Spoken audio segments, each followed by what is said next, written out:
বদনজর অনেক ভয়াবহ জিনিস, বদনজর অনেক ভয়াবহ জিনিস। জীবিত মানুষকে কবরে ফেলে দিতে পারে বদনজর, আল্লাহ রাসূল বলেছেন।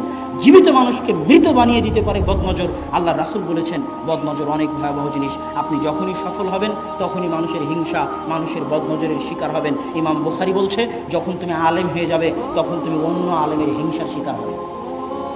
ইমাম বুখারীর কথা, যখন তুমি আলেম হয়ে যাবে তখন অন্য আলেমের হিংসার শিকার হবে। হিংসা এবং বদনজর ভয়াবহ জিনিস, এটা থেকে বাঁচার চেষ্টা করতে হবে। সকাল এবং সন্ধ্যার দোয়াগুলো মুখস্থ করে নাস ফালাক ইখলাস পড়ার মাধ্যমে, নিজেকে ফু দেওয়ার মাধ্যমে, বিসমিল্লাহি লা ইয়াযুররু মা ইসমিহি শাইউন ফিল আরদি ওয়ালা ফিস সামা ওয়া হুয়াস সামিউল বাসীর, এটা 3 বার পড়ার মাধ্যমে, আউযু বিকালিমাতিল্লাহি তাম্মাহ মিন কুল্লি শাইতানিন ওয়া হাম্মাহ ওয়া মিন কুল্লি আইনিন লাম্মাহ, এই দোয়া পড়ার মাধ্যমে, এগুলোর মাধ্যমে নিজেকে বদনজর থেকে হেফাজত করার চেষ্টা করতে হবে।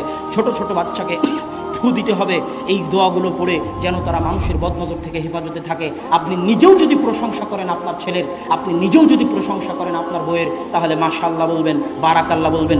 সৌদি আরবে যদি কোনো সৌদি ছেলের প্রশংসা করেন আর যদি বারাকাল্লাহ মাশাআল্লাহ না বলেন, তাহলে আপনার হাত পা ধরে মাশাআল্লাহ বারাকাল্লাহ বলিয়ে নিবে। কেননা শুধু প্রশংসা বদনজর হতে পারে, দোয়াবিহীন প্রশংসা বদনজর হতে পারে, দোয়াবিহীন প্রশংসা বদনজর হতে পারে। এই জন্য যেই আপনার প্রশংসা করুক না কেন, তার মুখ থেকে দোয়া বের করিয়ে নেবেন, যে বারাকাল্লাহ বলে যাও, মাশাআল্লাহ বলে যাও, লা হাওলা ওয়ালা কুওয়াতা ইল্লা বিল্লাহ বলে যাও। যেই প্রশংসা করবে তার মুখ থেকে দোয়া বের করে নিতে হবে।